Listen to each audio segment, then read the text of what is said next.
आदि गुरु शंकराचार्य द्वारा रचित श्री हनुमत पंचरत्नम स्तोत्र में भगवान श्री हनुमान की विशेषता के बारे में बताया गया है। श्री हनुमत पंचरत्नम का अर्थ है श्री हनुमान पर 5 रत्नों की माला। श्री हनुमान की पूजा करने से सभी धन अर्थात बुद्धि, शक्ति, प्रसिद्धि, निर्भयता व स्वास्थ्य का आशीर्वाद प्राप्त होता है।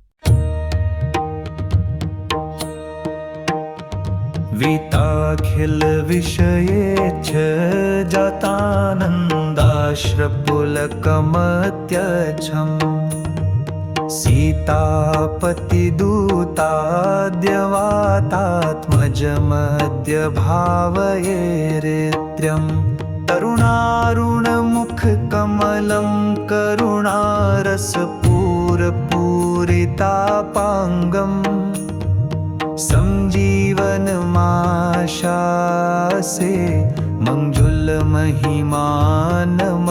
जनाभाग्यं शम्बरवैरिशरातिगमं भुजदलविपुललोचनोदारं कम्बुगलमनिलदिष्टं बिम्बजलितोष्ठमेकमवलम्बे दूरीकृत सीतार्ति प्रकटीकृत राम वैभव स्फूर्ति दारित दशमुख कीर्ति पुरतो मम भातु हनुमतो मूर्ति वानर निकराध्यक्षं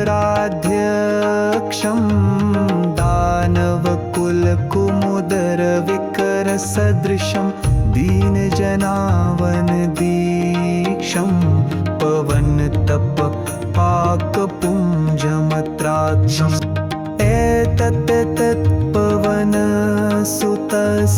स्तोत्रं यः पठति पञ्चरत्नाख्यं चिरमिह निखिलान् भोगान् भुङ्क्त्वा श्रीराम भक्तिभाग् भवति।